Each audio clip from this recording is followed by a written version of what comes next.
Maravilloso ver sus rostros y poder darles la palabra. Hoy día, como una buena resolución para empezar el año, quiero hablarles acerca de la importancia, este no es el mensaje, ¿no?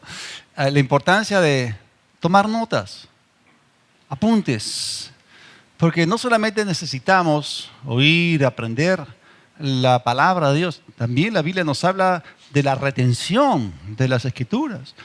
Y los educadores nos enseñan a través de lo que se conoce como la pirámide o el cono del aprendizaje, y que hay ciertos porcentajes de retención con respecto a ciertos estímulos externos. Por ejemplo, uno retiene el 5% de lo que oye. Esto significa que la mayor parte de ustedes, después de que hayan salido a escuchar el excelente mensaje que les voy a predicar hoy día, cuando lleguen a su casa, se van a olvidar el 95%. ¿Para qué tanto trabajo? No puede ser. No. Uno también retiene el 10% de lo que lee, retiene el 20% de lo que ve, retiene el 30% de lo que ve y oye. Aquí entramos con el asunto audiovisual. Uno retiene el 50% de lo que discute en grupo. Uno retiene el 70% de lo que dice y escribe. El 75% de lo que uno practica o pone por obra. El 80% de lo que uno memoriza. El 90% de lo que uno enseña. Y se dice que entre el 90 y 100% de lo que uno medita. Esto es importante. Ahora, cuando yo estaba en la universidad, había un catedrático, un ingeniero que nos enseñaba. Ya saben, yo soy electrónico, entonces él me decía, el papel es memoria no volátil. O sea, el papel no se olvida. Entonces, si ustedes no traen una libreta, un cuaderno de apuntes para escribir, por lo menos traigan su celular y su tablet para tomar notas de lo que están aprendiendo. Por favor, no se pongan a chatear ni a tuitear, ¿ok? Tomen notas. Porque la palabra que tú apuntas, que tú la puedes repasar, lo que sembró en tu corazón, lo puedes regar leyendo una y otra vez. De eso se trata. Es muy importante. Por eso tomen notas, de tal manera que no se olviden y retengan la palabra de Dios. Y hoy día vamos a empezar con la primera serie del año. Esta serie se llama Fervientes. Por favor, repitan conmigo. Fervientes. Y hay un mensaje de parte de Dios listo para ser depositado en el corazón de cada uno de ustedes. Y la palabra fervientes apunta o señala una cualidad o virtud de carácter que Dios quiere que nosotros poseamos en nuestras vidas. Entonces, en esta primera parte vamos a tener la introducción al tema y vamos a ir a la palabra de Dios. ¿Cuántos saben que la palabra de Dios no es cosa vana, sino que es nuestra vida? Es lo más importante en nuestra vida. La palabra de Dios sigue siendo la regla de nuestra fe, la regla de nuestra conducta, aquello que gobierna, controla, dirige, rige o regula nuestras vidas. De esto se trata. Tenemos que vivir bajo el señorío de la palabra de Dios. Y vamos a empezar con el versículo, el texto que es el centro de toda esta serie. Y vamos a hablar acerca de esto 3 semanas. Romanos 12, versículo 11. En lo que requiere diligencia, no perezosos, fervientes en espíritu, sirviendo al Señor. Otra vez, en lo que requiere diligencia, no perezosos, fervientes en espíritu, sirviendo al Señor. Ese versículo ha sido extraído de cierto lugar en particular. Es parte de la epístola a los romanos. ¿De qué parte, de qué zona de Romanos ha sido extraído? De la zona número 3 o de la tercera división. Uno cuando lee la Biblia, uno tiene que saber de dónde está leyendo para poder ubicarse, para saber qué cosa esperar del texto. En la Biblia hay diferentes libros, hay 66 libros, 39 en el Antiguo Testamento, 27 en el Nuevo Testamento. Y hay diferentes géneros, tipos o estilos literarios. Hay mucha historia, hay libros históricos, hay prosa narrativa, que es lo mismo. También hay prosa didáctica, hay libros que son completamente didácticos, hay epístolas que derraman revelación sobre la doctrina. Hay libros que son proféticos en naturaleza, está el tipo apocalíptico, está el tipo profético o escatológico de literatura, y también hay libros que son libros poéticos. Tenemos la tercera parte del Antiguo Testamento está expresado de manera poética. Entonces, cuando uno abre un libro y ya sabe qué clase de libro es, uno ya sabe qué cosa esperar del texto. Entonces, cuando llegamos aquí a Romanos, el capítulo 12, versículo 11, estamos extrayendo una porción de la Escritura de una epístola que está dividida en 4. O sea, Romanos se puede dividir en 4. Hay 4 grandes divisiones. La primera división de Romanos es la parte doctrinal y abarca los 8 primeros capítulos, donde encontramos 3 grandes doctrinas que el apóstol Pablo establece, revela. Tenemos en primer lugar la justificación, y esto es algo que apunta al pasado porque ya ocurrió. Una preguntita, ¿a cuántos de ustedes les gustaría ser justos? Los felicito. Le voy a poner estrellita en su frente, porque los de primer turno, muchos pisaron el palito. Ya somos justos. Si tú has recibido a Jesús, has nacido nuevo, has sido regenerado, renacido, recreado y eres una nueva criatura en Cristo Jesús. Tienes la vida de Dios y la justicia de Dios en ti. Entonces, la doctrina de la justificación es algo muy importante. Eso ocurrió en el pasado. Luego, la segunda gran doctrina es la doctrina de la santificación. Así como la justicia es el regalo gratuito de Dios para ti, la santificación es lo que tú le das a Él en respuesta a ese amor. Él te separó, pero tú comienzas a separarte de una serie de cosas para caminar con Él. Tú tenías que limpiar una serie de cosas. Te purificas a ti mismo y entras en el proceso en el cual perfeccionas la santidad en el temor de Dios. El que es santo, santifíquese todavía, dice Apocalipsis 22:11. Y eso es algo del presente. Estamos en el proceso de santificación, renovando nuestras mentes, estableciendo nuevos hábitos, absteniéndonos, guardándonos, apartándonos de una serie de cosas. ¿Cuántos pueden decir amén? Amén. Y eso a tu carne le duele. ¿Ah? ¿Están ahí o no? Amén. Ok. Y la tercera cosa es maravillosa y es un asunto del futuro. La tercera doctrina es la de la glorificación. Porque un día el Señor vendrá por su iglesia y vamos a ser levantados, vamos a ser alzados con poder y Él nos va a dar un cuerpo glorioso semejante al de la gloria suya. Él tiene el poder para sujetar todas las cosas. Y esa palabra, la palabra de su poder, nos va a cambiar por fuera. Es maravilloso. Luego entramos a la segunda división de Romanos, que es un paréntesis dispensacional que abarca los capítulos 9 al 11, donde el sujeto es Israel, el tema es Israel. Se habla de la elección de Israel. ¿Por qué Pablo escribe esto? Porque en la iglesia en Roma había una buena comunidad judía que se habían convertido a Cristo, entonces él tenía que dirigirse a ellos. Y tenemos la elección de Israel. Es algo que ocurrió en el pasado. Tenemos también lo que se conoce como la apostasía de Israel, que es algo del presente. Ahí la palabra de Dios describe el endurecimiento parcial y temporal del corazón de los judíos con respecto a la identidad del Mesías.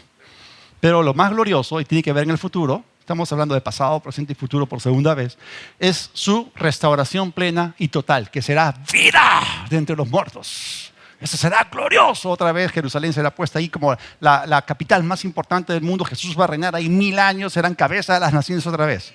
Es maravilloso. Son invencibles por el pacto de Dios. Luego llegamos a la tercera división de Romanos, que es la parte práctica, que abarca los capítulos 12 al 15. Y luego entramos en la parte ya número 4, la zona número 4 son los saludos personales, que es el capítulo 16. Pablo tenía buena memoria para los nombres. Y él se toma el tiempo para mandar saludos uno por uno a los que él conocía. Ahora, volviendo a Romanos 12, el versículo 11. Entonces, Romanos 12, 11, ¿ya se ubicaron? ¿Dónde estamos?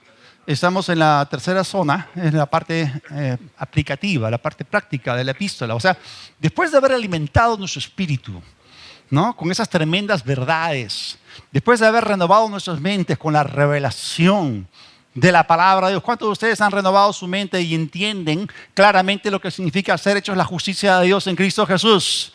¿Cuántos de ustedes tienen claramente en su mente la noción, la revelación de que estamos en un proceso, el proceso de santificación? ¿Cuántos de ustedes saben que Jesús viene pronto por su iglesia? Y la esperanza bienaventurada y la manifestación gloriosa del Señor, cuando Cristo se manifieste, nosotros también seremos manifestados con Él en gloria. ¿Cuántos tienen esa revelación? Y una vez que hemos tenido eso, entonces ahora viene la aplicación. Primero viene el entendimiento, luego viene el movimiento. Entonces Romanos 12:11 nos llama a algo activo, no a algo pasivo. ¿Cuál es la mejor resolución que tú y yo podemos hacer para este año 2020? Porque cuando leemos Romanos 12:11, acá está hablando de tres cosas. Está hablando de diligencia, está hablando acerca de ser fervientes y está hablando acerca de servir al Señor. Entonces, lo mejor que puedes hacer en el año 2020 es lo siguiente. Dios nos quiere diligentes, fervientes y serviciales. Por favor, repitan conmigo. Diligentes, fervientes, serviciales. Eso ya implica cierta acción, implica una respuesta de parte de nosotros. En Verdad y Libertad enseñamos en series. Y enseñamos dos tipos de series. Hay series que son tipo gracia, en las cuales sí te hablamos, por ejemplo, Dios con nosotros. Dios está con nosotros en el valle, está con nosotros en el desierto, está con nosotros en la tormenta, está con nosotros siempre, ¿no? Yo les puedo predicar a ustedes lo que son en Cristo Jesús, son una nueva criatura, no tienen ataduras, son una nueva creación, no están bajo condenación. Les puedo enseñar que están sentados en lugares celestiales, que todo les pertenece en Cristo Jesús, que han sido bendecidos con toda bendición espiritual en los lugares celestiales en Cristo. Todas las cosas que pertenecen a la vida, a la piedad, les han sido dadas por su divino poder. Ustedes son una nueva criatura en Cristo Jesús. Las cosas viejas pasaron, todas son hechas nuevas, son cabeza y no cola, están encima y no debajo, tienen el nombre de Jesús, tienen la armadura de Dios. O sea, yo les puedo predicar un montón de cosas. Y esas son series tipo gracia. Pero también hay series tipo verdad, en la cual, después de que la ovejita ha comido mucho pasto verde que desciende del cielo azul, le toca trepar cerro. ¿Están ahí o no? Las ovejitas tienen que moverse, pues si no, ovejitas gorditas y felices, pero no tan felices porque no están produciendo. Entonces hay que hacer algo, pues. Entonces, hoy día vamos a empezar esa serie que tiene que ver con cosas que demandan de nosotros. ¿Está bien o no? Para que haya balance. No, porque a veces las ovejitas quieren comer papas fritas, el panetón. Pero hay que comer pasto, pues. ¿Ok? El alimento balanceado de la palabra de Dios. Y ya que estamos hablando de aprender la Biblia, retener la palabra de Dios, ¿cuántos de ustedes alguna vez han leído el libro de Eclesiastés? ¿No? Donde el predicador escribe. Bueno, yo voy a personalizarlo. Y voy a utilizar más o menos los mismos parámetros y voy a decir lo mismo que decía el predicador. He visto un mal debajo del cielo y que es muy común entre los hijos de los hombres y sobre todo entre muchos cristianos. ¿A qué mal me estoy refiriendo? Estoy hablando de personas que se llaman cristianas, pero que son flojas y mediocres en lo que hacen y viven acostumbradas a un muy bajo estándar de vida. Y algo que las caracteriza es una palabrita fea, que no es una mala palabra, no es una lisura, pero es la palabra mediocridad. Y la mediocridad, ¿qué cosa implica la mediocridad? Implica satisfacción sin calidad. Yo conocí un pastor, mi pastor Willie George en los Estados Unidos compartió esto una vez. Y él dijo que llegó al punto en que tomó la decisión de no contratar más gente cristiana para hacer trabajos en su iglesia. ¿Por qué? Porque vez tras vez lo que los caracterizaba era esa palabrita o palabrota llamada mediocridad. O sea, era gente completamente impuntual, eran incumplidos, no hacían un buen trabajo, lo entregaban tarde, fuera del momento acordado. Y aún así venían y te decían, págame todo lo que hemos quedado, ¿no? Y oír eso es simplemente vergonzoso porque yo he conocido gente así. He escuchado historias una tras otra y he conocido gente así. Y eso no deja en alto el nombre del Señor en lo absoluto, ni tampoco es un buen testimonio cristiano. Y parece que este tipo de personas no tienen el suficiente sentido común. ¿Cuántos saben que el sentido común no es muy común que digamos? Pero no tienen el suficiente sentido común para levantarse y hacer algo provechoso o productivo con sus vidas. O sea, puede que hayan alcanzado cierto nivel Pero se quedan ahí, se estancan, se contentan con eso, no tienen ningún tipo de aspiración en la vida, no quieren elevarse en la vida, no quieren alcanzar otro tipo de nivel, no se extienden a alcanzar la excelencia en sus vidas. Entonces, para mí es difícil entender cómo hay gente que se llama cristiana y tiene el Espíritu Santo viviendo dentro, que es el Espíritu de excelencia, es el Espíritu que hizo todas las cosas con una sabiduría. O sea, no entiendo cómo ellos pueden tener el Espíritu Santo adentro y al mismo tiempo escoger un estilo de vida mediocre. No lo puedo entender, hay una tremenda incompatibilidad entre ambas cosas. Están contentos allí con un bajo y mediocre nivel de existencia. Ahora, yo sí soy consciente de que no todos hemos tenido la oportunidad de haber sido educados bajo un alto estándar en cuanto a nuestro pensamiento o un estándar de excelencia. Es cierto, no todos hemos tenido la oportunidad de ver buenos modelos, de alimentarnos de personas exitosas que son dignas de imitar, de buenos ejemplos. Lamentablemente, muchos de nosotros hemos estado rodeados por gente perdedora, gente negativa, gente conflictiva, gente tóxica, que tenían un pésimo carácter, gente floja, gente desvergonzada, estafadores, mentirosos, y podemos seguir con la larga lista. Y es triste porque, ¿cuántos saben que Latinoamérica todavía está considerada como, o sea, nuestros países como tercermundistas? ¿Cuántos saben eso? Y en Latinoamérica, lamentablemente, muchos se han contentado con ese bajo nivel de existencia, se han contentado con la mediocridad y a eso lo llaman o lo consideran algo normal, ¿no? Y nos contentamos con la presencia continua de la mediocridad en nuestras vidas y sencillamente no hacemos nada por salir de allí, ¿no? Es decir, como que la excelencia y una alta mentalidad no son parte de nuestro chip o de nuestro cableado interno. Y eso, hermanos, no debe ser así. Ahora estoy hablando en términos de Santiago capítulo 3. Okay. Ahora, sin embargo, sigue siendo cierto de que el cielo no admite excusas. ¿Sabían ustedes que en el cielo no hay una sección de reclamos? O sea, cuando lleguemos allá, Señor, pero no hay peros. En su presencia los peros se desaparecen. O sea, el Señor nos va a pedir cuentas de lo que Él nos ha dado a cada uno de nosotros. Entonces, un medio ambiente mediocre nunca es un impedimento para aprovechar las oportunidades, para aprender, para adaptarse, para mejorarnos a nosotros mismos y mejorar nuestra existencia. Pero no tener ningún deseo de superación parece que ha sido el común denominador de muchas personas y no han podido romper el cascarón de ese huevo de mediocridad bajo el cual han crecido, no han logrado salir de él. Entonces, estoy hablando acá de poseer un impulso interior de excelencia, algo que te motive a tomar pasos para flotar hacia arriba, no para hundirte, no para que seas un lastre pesado que nadie puede. O sea, Dios no te llamó a ser ancla a ti. Dios te llamó para que tú puedas ser alguien que vuela y te dejas levantar en las cosas del Espíritu de Dios. Entonces Dios quiere que nosotros poseamos ese impulso interior que, como dice Romanos 12:11, un impulso interior de excelencia, de ser diligentes, de ser fervientes, de ser serviciales. Entonces Romanos 12:11 nos deja muy en claro que la mediocridad y los bajos niveles o estándares no deben formar parte de la vida de un creyente o de un cristiano o de un seguidor o discípulo de Jesucristo. ¿Cuántos dicen amén? No deberían formar parte de nosotros porque son incompatibles, esos defectos son incompatibles con lo que somos en Cristo. Somos una nueva criatura, full equipo. Somos hechuras suyas, creados en Cristo Jesús, a su imagen. Entonces no hay lugar para la mediocridad en nuestras vidas, de ninguna forma.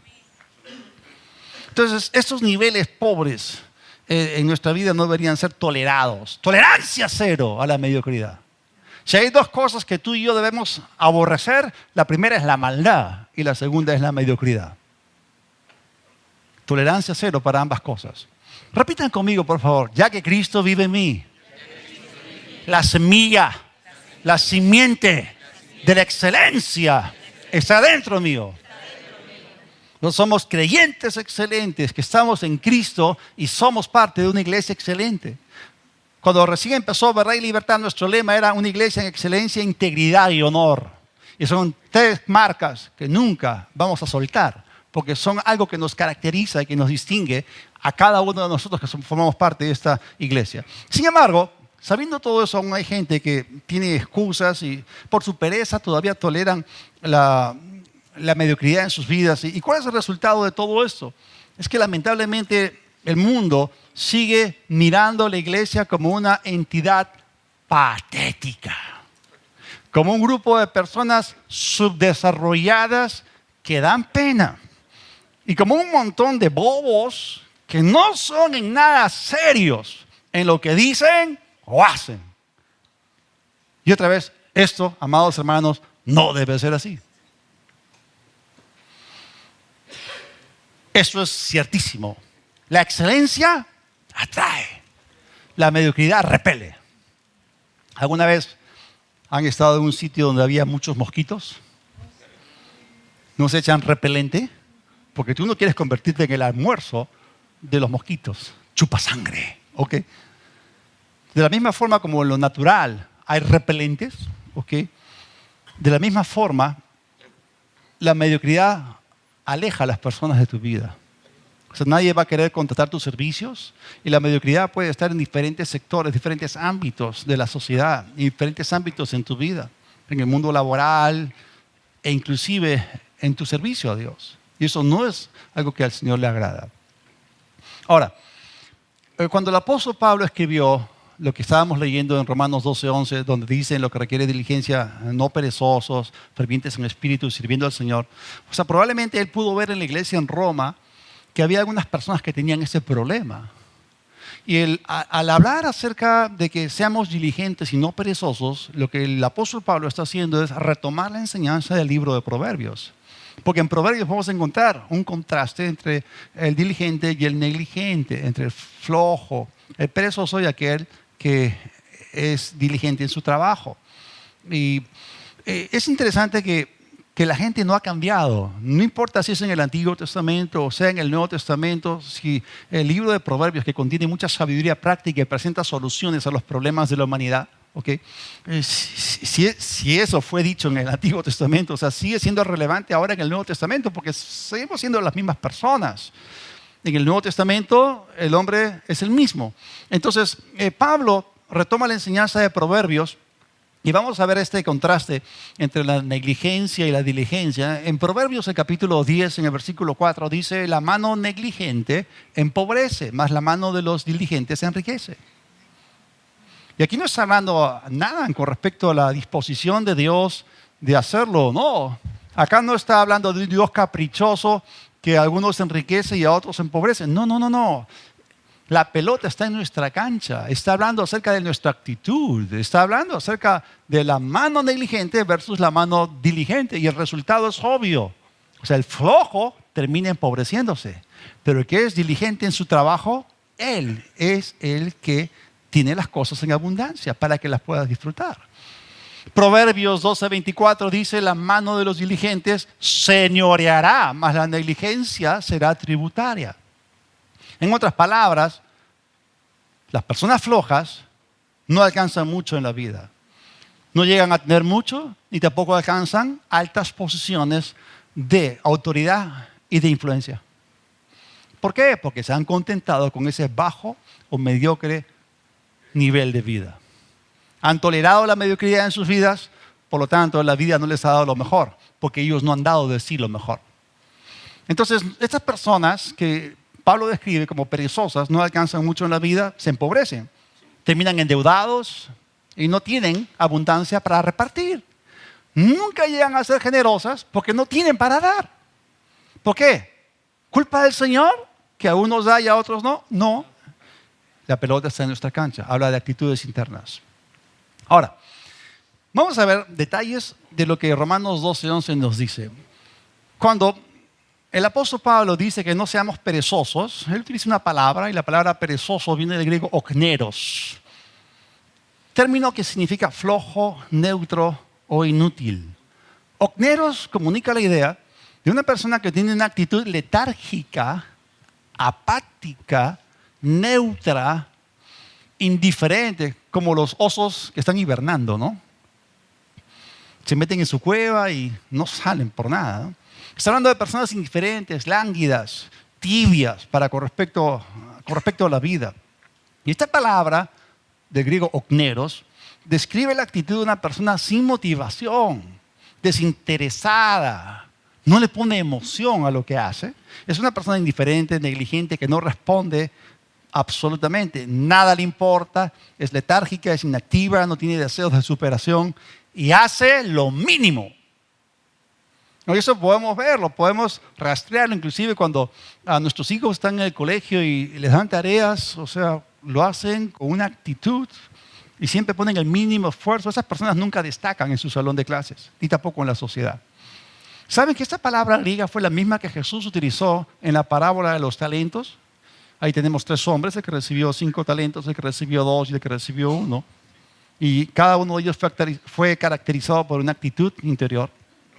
Pero Jesús, cuando se dirigió al último, en Mateo 25, 26, respondiendo su Señor, le dijo: siervo malo y negligente. Y miren cómo lo coloca de una manera dramática, otra traducción: malvado, haragán. Dios mío. O sea, a mí no me gustaría que el Señor en mi cara me diga eso. Pobrecito, pobre de mí. A mí sí me gustaría escuchar de sus labios: bien hecho, buen siervo y fiel. Porque esas palabras van a quedar conmigo por toda la eternidad. Dice: entra en el gozo de tu Señor. Y esas palabras me van a hacer que el gozo me dure para siempre, ¿no? Entonces, pero Jesús, después de decirle a este hombre, el siervo y malo y negligente, porque se supone que debía servir al Señor, ¿se acuerdan lo que estábamos hablando en Romanos? Estábamos hablando acerca de que lo que requiere diligencia, no perezosos, no negligentes, fervientes en espíritu, sirviendo al Señor. O sea, ¿y cómo sirvió al Señor? Recontra infiel, recontra negligente. Y el Señor lo trasladó a las tinieblas de afuera. En otras palabras, expulsado del reino.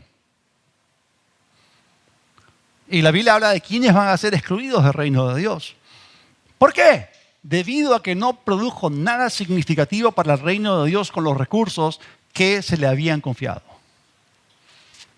Ay, ay, ay. Sí, pastor, usted decía la verdad que esta no es una serie de gracia, sino de verdad.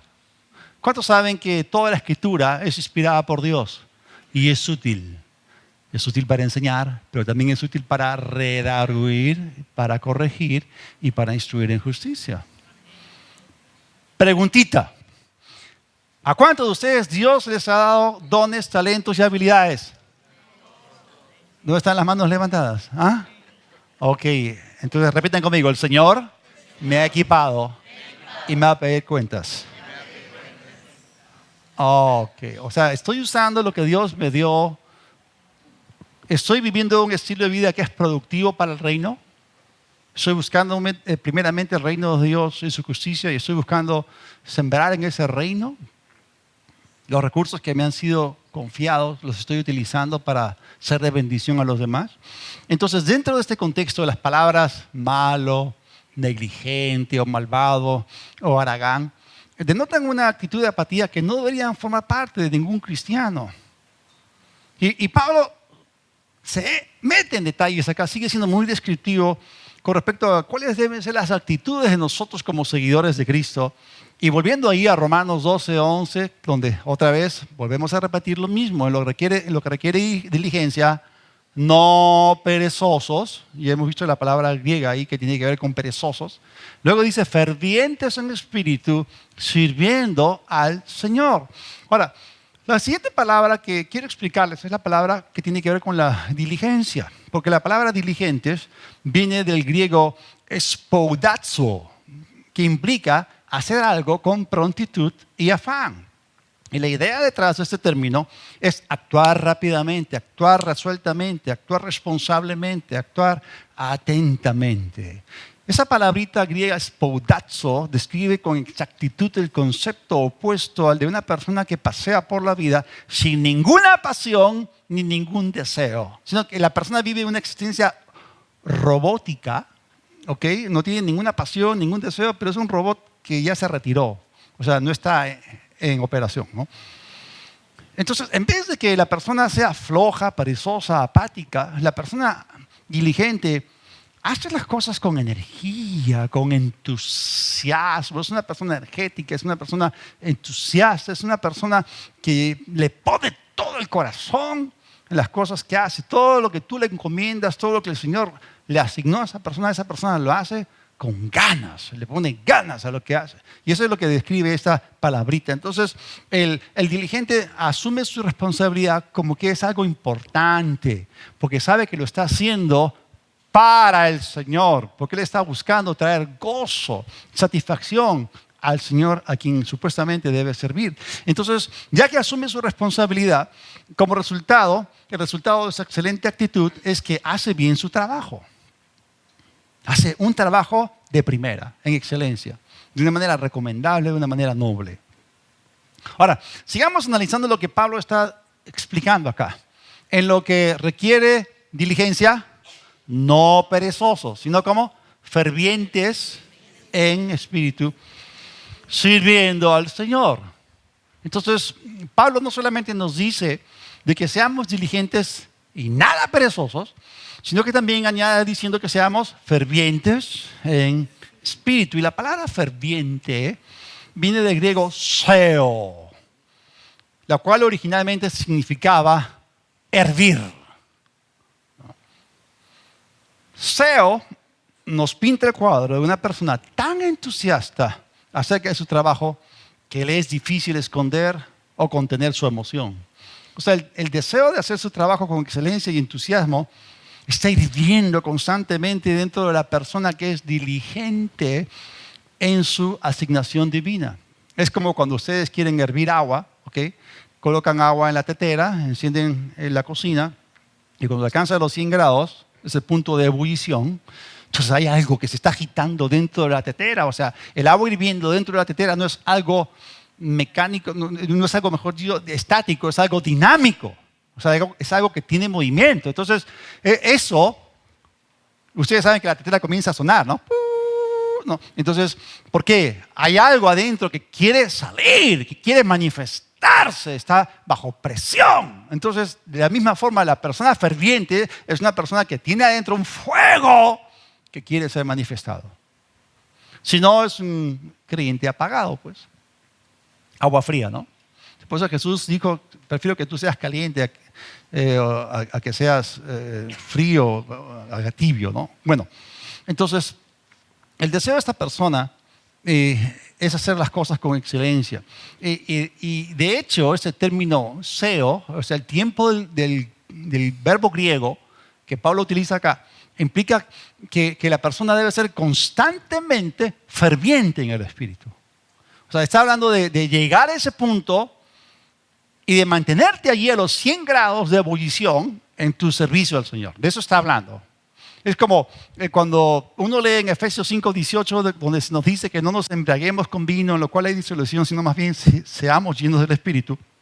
Ese mismo tiempo del verbo griego, en el cual se nos dice que sigamos siendo llenos del Espíritu. En otras palabras, sigan siendo llenos del Espíritu Santo. De eso está hablando. En este caso está hablando acerca de que nosotros seamos personas fervientes de una manera continua. Cuando dice fervientes en el Espíritu, no está hablando acá del Espíritu Santo, está hablando de nuestro propio espíritu, está hablando de nuestra propia actitud. En otras palabras, lo que Pablo está comunicando acá es, tengan esa actitud, o sea, constantemente sean fervientes en su actitud. De eso está hablando. Si tú eres ferviente, tu familia es ferviente, tu iglesia es ferviente, eso tiene una tremenda capacidad para alcanzar gente. Gracias por su entusiasmo. Ok. Muy bien, vamos a seguir en Romanos capítulo 12, versículo 11. En lo que requiere diligencia, no perezosos, fervientes en el espíritu, sirviendo al Señor. Pablo toma otro paso adicional después de decir que seamos diligentes, no perezosos y fervientes en el espíritu. Él dice que sirvamos al Señor. Y aquí con toda claridad Pablo está declarando que, porque estamos hablando de una correcta actitud es una de las maneras más efectivas para que una persona sirva al Señor. Si tú no tienes una buena actitud, entonces ese servicio en realidad no glorifica al Señor. Y cuando una persona hace un buen trabajo con una elevada actitud, este es un buen testimonio que exalta el nombre de Cristo. Pero cuando el cristiano hace un trabajo de manera mediocre, un trabajo pobre, proyecta una muy baja imagen de quién es Jesús. Y eso es lo que quiero decir cuando a veces hablamos de no contratar cristianos para ciertos trabajos, porque no son nada profesionales, porque se han estancado en una mentalidad muy baja, nada elevada. Entonces, o sea, los grandes logros son el resultado de una alta mentalidad. Si tú ves que alguien tiene una alta performance, hay detrás de esa alta performance una alta y elevada actitud y mentalidad. Y es la verdad. Entonces, mucha gente no sabe hacer las cosas con excelencia. Ahora, cuando Pablo habla acerca de servir al Señor, usa la palabra griega douleuo, la cual se deriva del término doulos, que es una palabra frecuentemente conocida dentro del mundo cristiano, porque doulos se refiere a un siervo que ejecuta las órdenes de su amo, de su señor o de su maestro. Esa palabra doulos es utilizada con respecto a nosotros como creyentes y describe un siervo que está completamente comprometido a servir y agradar a su amo. Y como un buen siervo, él se esfuerza en averiguar cuál es la voluntad de su señor con exactitud.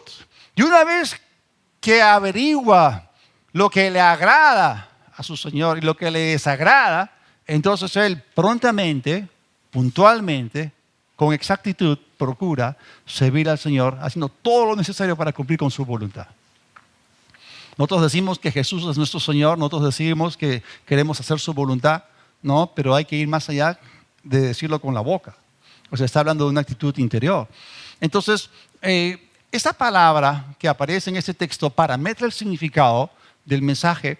Y lo que Pablo está diciendo acá es realmente, si ustedes quieren verdaderamente agradar al Señor y quieren ser la clase de siervos que traen gozo y satisfacción a su corazón, entonces necesitan tener esas marcas, esas cualidades en su carácter. Si no, no va a funcionar. ¿Cuántos de ustedes buscan glorificar al Señor en la tierra? ¿Cuántos de ustedes están aquí para traer gozo y satisfacción al Señor?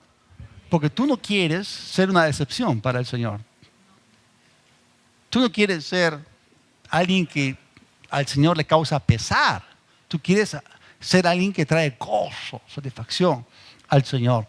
Ahora, vamos a recapitular, vamos a regresar otra vez. Estamos en la introducción de esta serie. En Romanos 12:11, lo que requiere diligencia, no perezosos, fervientes en espíritu, sirviendo al Señor. Esa palabra sirviendo es bien interesante.